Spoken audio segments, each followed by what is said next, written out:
Ok, muito obrigado a todos e todas por esperar. Am, oh, canal errado, um momento. Agora estou falando no canal certo. Ok, bem-vindos de volta a todos e todas. E começamos com a primeira palestra de hoje, de Ania Lígia Posetti. Ania Lígia Posetti é intérprete de conferências e trabalha com os idiomas japonês, inglês e português. É certificada pelo Center for Interpretation and Translation Studies da University of Hawaii at Manoa, como intérprete de conferências nos pares japonês e inglês. Ela é formada em Ciências Econômicas pela Unicamp e tem mestrado em História Econômica pela mesma universidade. A Ana Lígia trabalha como intérprete desde 2012 e possui uma vasta experiência em diversas áreas e, dado que comunicação é pura cultura, também fala de conteúdo sobre o Japão no Instagram. E fazendo aquele merchan aqui, dou aqui o handle dela, que é Komorebi Translations. Komorebi com K. Vou colocar também no chat para quem quiser conferir depois. Apaixonada pelo ofício de intérprete, a Ana Lígia sempre busca o aprimoramento profissional através de cursos dentro e fora do Brasil e também é instrutora de interpretação simultânea na Lumine. Ela é membro da diretoria da PIC e associada ao Sintra, e à Abrats também. Ana Lígia, prazer imenso tê-la conosco aqui hoje e, por favor, fique à vontade para começar a sua palestra assim que estiver pronta. Olá, pessoal, bom dia, tudo bem? Muito obrigada pela apresentação, Daniel. Eu acredito que eu estou no canal certo, acredito que esteja tudo certo. Eu vou compartilhar a minha tela, que eu tenho uma apresentação bem simples, mas que acho que pode ser útil para... Modo tela cheia. Aqui, foi. Beleza. Então vamos lá, deixa eu marcar o meu tempo, porque eu falo pelos cotovelos quando eu falo sobre algum tema que eu gosto muito. Então, primeiro agradecer pelo convite, é realmente uma honra estar aqui para mim, poder falar sobre um tema que eu gosto tanto, né, que faz parte um pouco do meu lado B de intérprete, que é falar sobre história do Japão, sobre cultura japonesa e também sobre as questões femininas no Japão. Esse é um tema que eu sempre gosto muito de ressaltar, inclusive porque eu costumo receber muitas perguntas.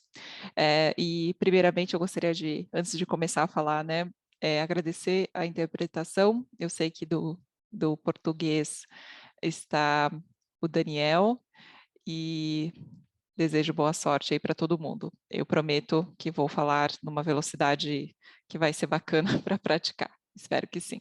Bom, então hoje eu trouxe esse tema, que é a desigualdade de gênero no Japão a partir de uma perspectiva histórica.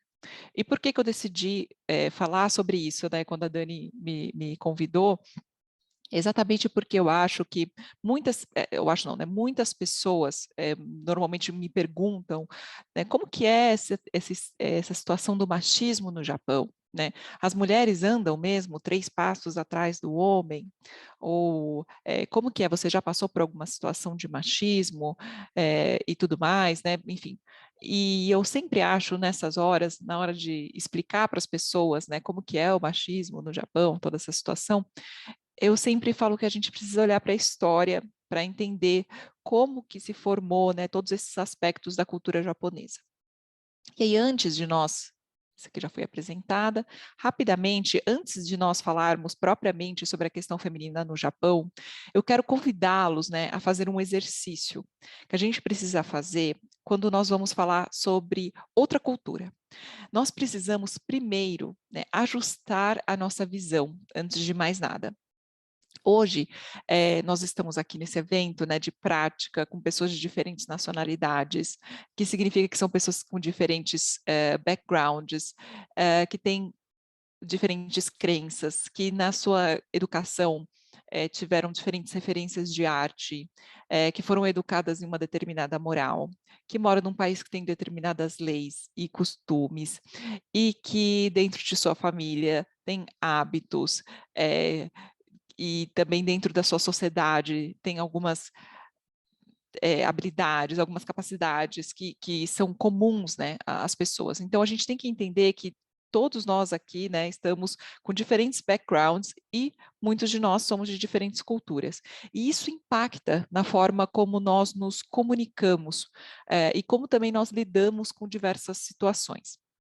Então, se eu olhar para o Japão, né, para a sociedade japonesa e as mulheres japonesas, sem entender a sua cultura, a sua história, a sua sociedade, o que as pessoas consomem lá no entretenimento, o que as pessoas, qual que é a religião, qual que é a espiritualidade, qual que é o tipo de educação que se tem lá, qual que é o tipo de estrutura familiar, eu provavelmente vou fazer um comentário preconceituoso e estereotipado se eu quiser dar alguma opinião sobre determinado assunto. Porque você pode falar, eu não me abstenho, né, dessa opinião, porque eu não saberia desenvolvê-la.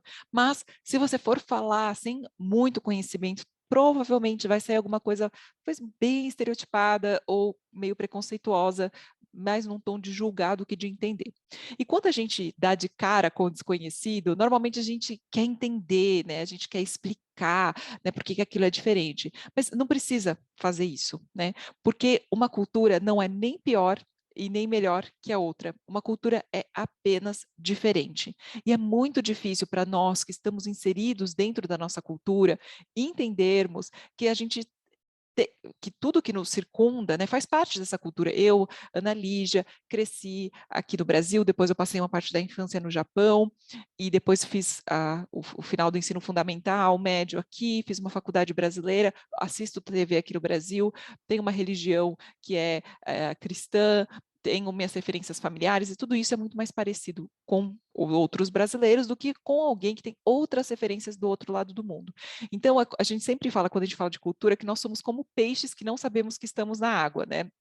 Mas nossa trajetória importa, nossa educação importa e nossa história importa. E uma cultura sempre é relativa à outra. Nós nunca falamos assim, o Japão é um país machista. A gente não põe assim as coisas numa caixinha. A gente vai explicar que relativamente a outros países tem alguns traços culturais que, né? E para a gente realmente fazer uma análise aqui, conversar aqui sem preconceitos. Então, quando a gente começa, né, a entender um pouco mais sobre as outras culturas, ao invés da gente fazer afirmações como isso é estranho, isso é exótico, isso é esquisito, isso é bizarro, vamos deixar claro, né, aqui que a gente precisa sempre olhar com esse cuidado quando nós falamos de uma outra cultura. Então, se eu sempre olhar para o outro com as minhas lentes brasileiras, o que eu me deparar de diferente, eu provavelmente vai falar, nossa, estranho, não conheço, esquisito. Não, a gente pode também ter um olhar do tipo, nossa, é diferente do meu. Espera aí, deixa eu tentar entender, né? Porque a cultura do outro não é uma tentativa falha de ser a sua cultura, né? Então a gente tem que respeitar as diferenças. Né?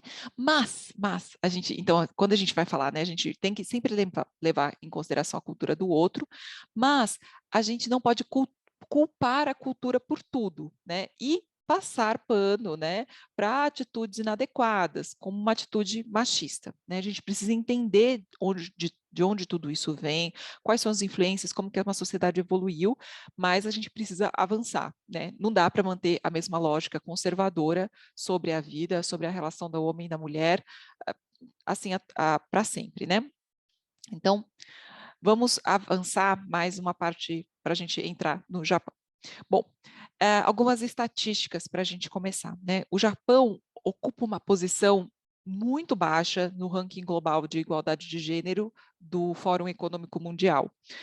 Segundo, né, esse reporte, que é o Global Gender Gap Report, eu estava com dado de 2020 aqui, mas de 2021, o Japão está na posição 121, na verdade, dentre 153 países quando se trata de igualdade de gênero, né?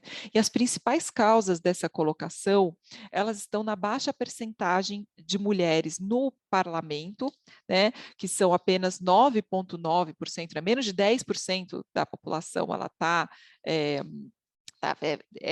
das pessoas que ocupam esses cargos políticos, né, no parlamento são mulheres, então é realmente muito baixo, e em cargos de liderança, né, que é menos de 20%, que na verdade é um pouco mais de 14%. Então, é realmente muito pouco, né, comparado com outros países, né, por exemplo, do G7 ou do G20, por exemplo. No caso do Brasil, nós estamos na posição, se não me engano, 93 ou 96. Depois eu preciso confirmar, mas também não é que a gente está aí arrasando na igualdade de gênero, né? A gente também aqui tem muito o que avançar ainda. Por isso que às vezes as pessoas me falam, o Japão é machista. Eu falo, peraí, vamos com calma, né? Do que a gente também precisa ver a nossa posição também. E, além de tudo, né, existe uma diferença salarial também, que assim, né, é uma coisa que acontece no mundo todo. Mas, atualmente, né, a estimativa é de que para cada 100 ienes remunerado para uma pessoa do sexo masculino, que o ien, 100 ienes é quase $1, né? Você tem aí, para as mulheres, se paga aproximadamente 74,8 ienes, né? Mesmo existindo uma lei de igualdade de oportunidade de emprego e mesmo o país tentando, né, de diversas formas, conseguir melhorar essa situação.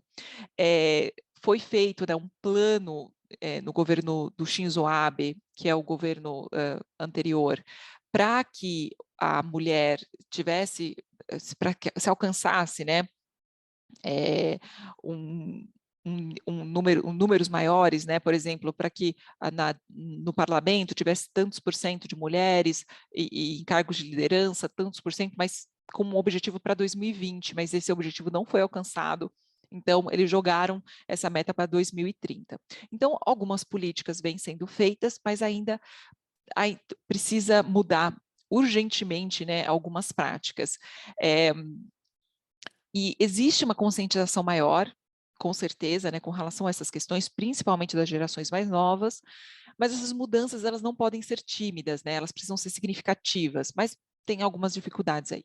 E vimos alguns casos recentes, né, que acabam virando grandes escândalos e ganham projeção na mídia, mas esse tipo de situação, que eu vou relatar 2 casos aqui, são muito mais corriqueiros do que o que aparece na mídia. Isso são atitudes que acontecem muito no Japão de forma cotidiana. O primeiro foi o caso do presidente do Comitê Olímpico Japonês, né, que era o Mori. Ele disse, né, em um determinado momento, em uma reunião, que as mulheres falavam demais e que isso atrasava as reuniões. E muito, né, por conta de todo o debate que já existia de fazer ou não os Jogos Olímpicos, de ter ou não Jogos Olímpicos no contexto da pandemia e tudo mais, virou uma grande polêmica, né? E a pressão, né, da internacional foi muito forte e ele acabou pedindo demissão, né, saindo do cargo para entrar uma mulher no lugar dele. E outro caso bem recente que aconteceu na semana passada ou retrasada, que veio assim em destaque, que aconteceu um caso e aí veio trazendo várias questões à tona, foi que muitas escolas no Japão de ensino médio, ensino fundamental 2 e médio, é proibido as mulheres prender o cabelo dessa forma que está na foto, que é fazer, né, o rabo de cavalo, que a gente chama, que é prender o cabelo dessa forma, porque uma das partes do corpo das mulheres, que eram as partes que assim as geishas deixavam à mostra, era a parte aqui da nuca e o começo aqui das costas. Então, tinha toda uma questão, né, da sensualidade dessa parte do corpo da mulher. E, segundo as escolas, esse tipo de penteado, né, que é você simplesmente prender o seu cabelo, ele atrapalha a concentração dos meninos, que ficavam olhando para essa parte do pescoço das meninas durante a aula e tal, então as meninas foram proibidas de usar esse tipo de penteado. E há muitos casos como esse, em que, ao invés de você ensinar os meninos e falar, meninos, prestem atenção, olha só, se comportem assim, assim, assado, existe uma punição das mulheres. Né? Então, isso é muito comum numa sociedade patriarcal, né, como ainda é a sociedade japonesa. Então, ao invés de ensinar os meninos, as meninas são punidas e elas que precisam se controlar, digamos assim, para que, né, os meninos possam aí ter as suas liberdades. Mas para a gente entender tudo isso, a gente precisa voltar um pouco no tempo. E é muito complicado, né, a gente falar sobre as questões de gênero sem voltar lá na origem de muitas questões do Japão, que é com relação ao confucionismo. No confucionismo, a dentre outras coisas, se estabelece que é muito normal ter uma hierarquia. Existe o céu, existe terra, existe patrão, existe empregado, existe homem, existe mulher. Então, essa foi uma tradição que perdurou por muito tempo no Japão.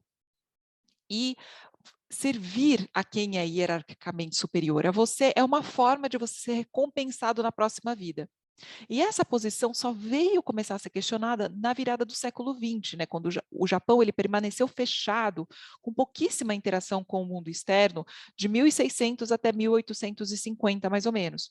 Então, é só nessa época que essas visões começam a ser questionadas no país. Para vocês terem uma noção, no Código Civil japonês de 1889, a mulher não era igual ao homem.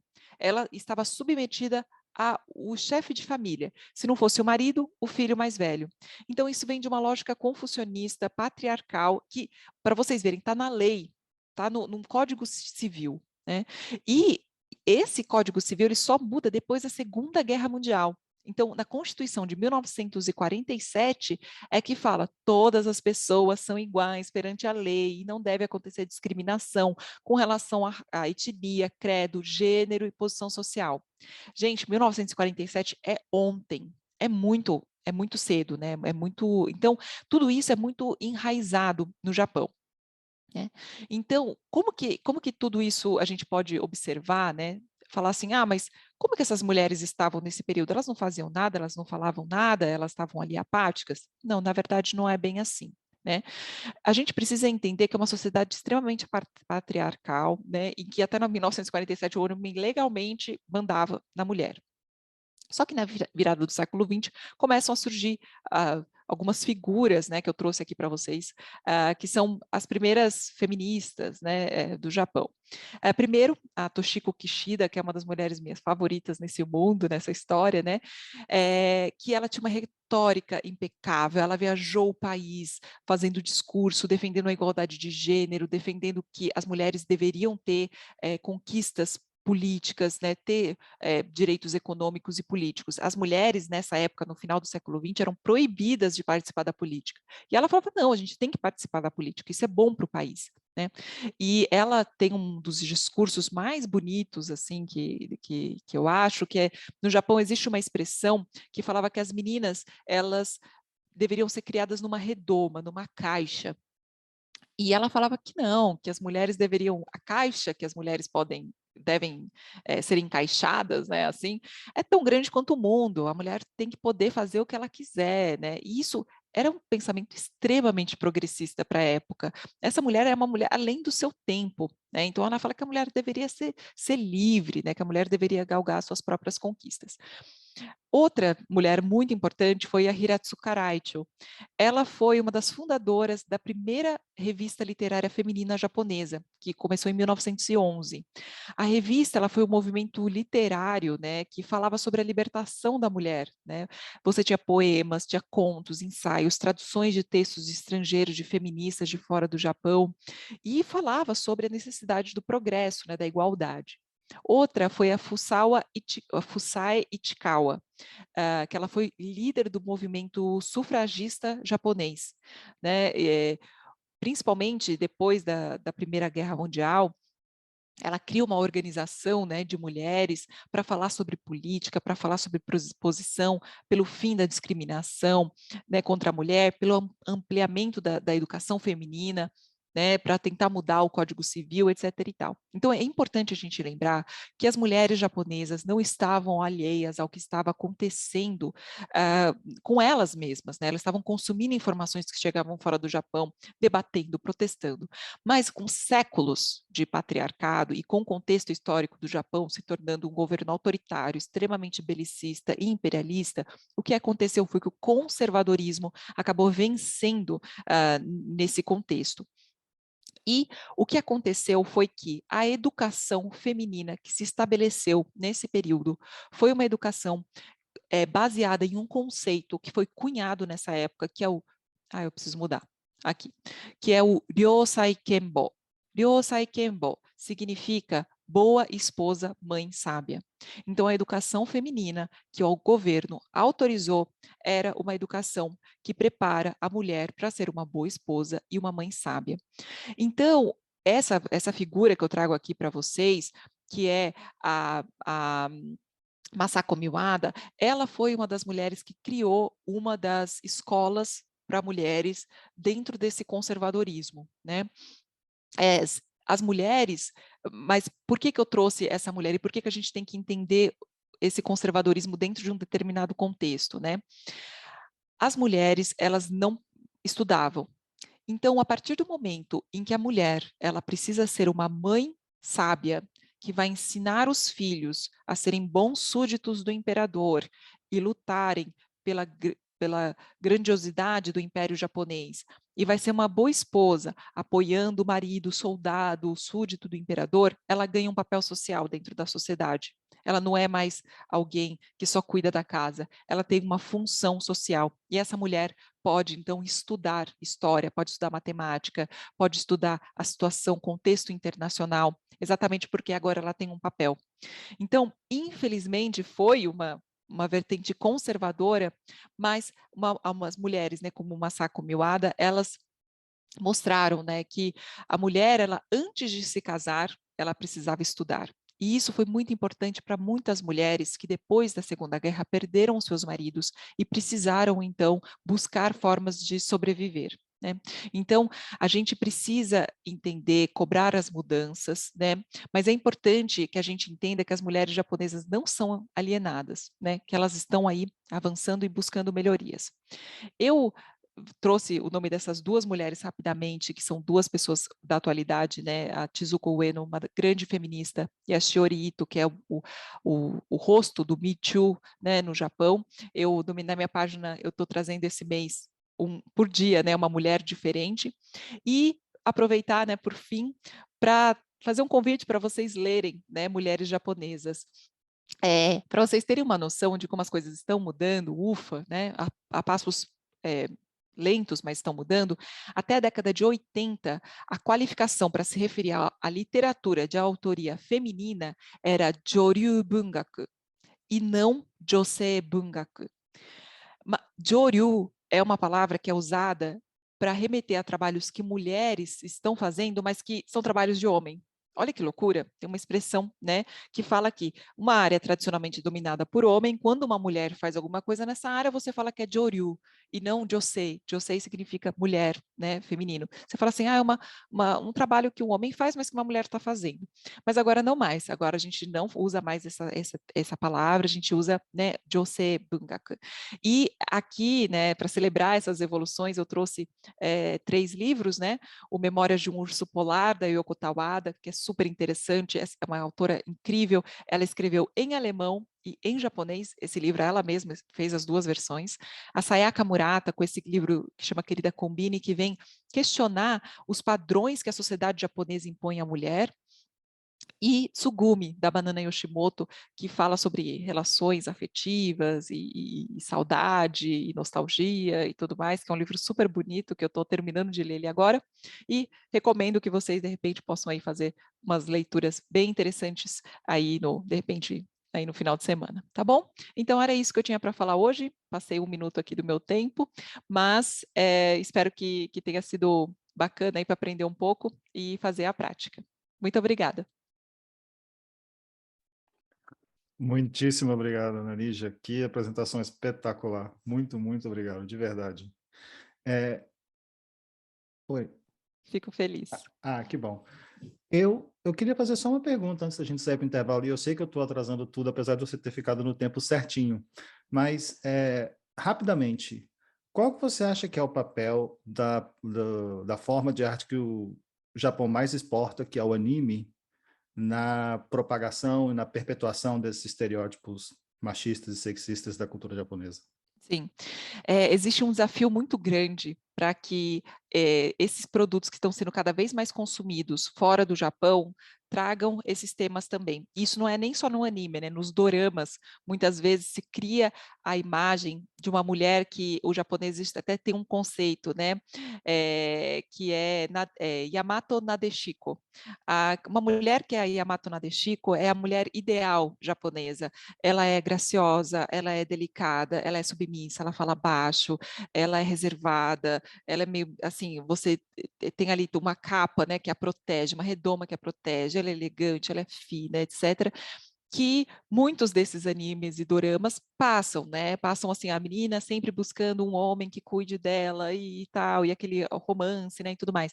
Então, existe, né, um esforço para que cada vez mais temas que questionem esses padrões sejam estabelecidos, mas eu acho que ainda tem um caminho longo pela frente, né, da indústria do entretenimento também, de começar a mudar esses padrões. E de nós, daqui, né, é difícil a gente falar, né, nós ocidentais, é complicado a gente falar isso também, mas nós também pararmos de buscar essa idealização da mulher asiática como uma mulher frágil, como uma mulher submissa e tudo mais que ainda existe, né?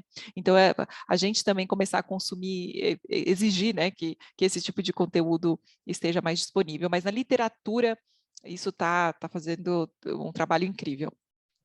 Ah, que legal, que legal. E esperanças para um pouquinho mais de melhora no futuro para essa Com situação toda. certeza. Ana Lígia, obrigadíssimo Eu que uma vez agradeço. mais pela sua apresentação. Arigatou gozaimasu. E E itashimashita.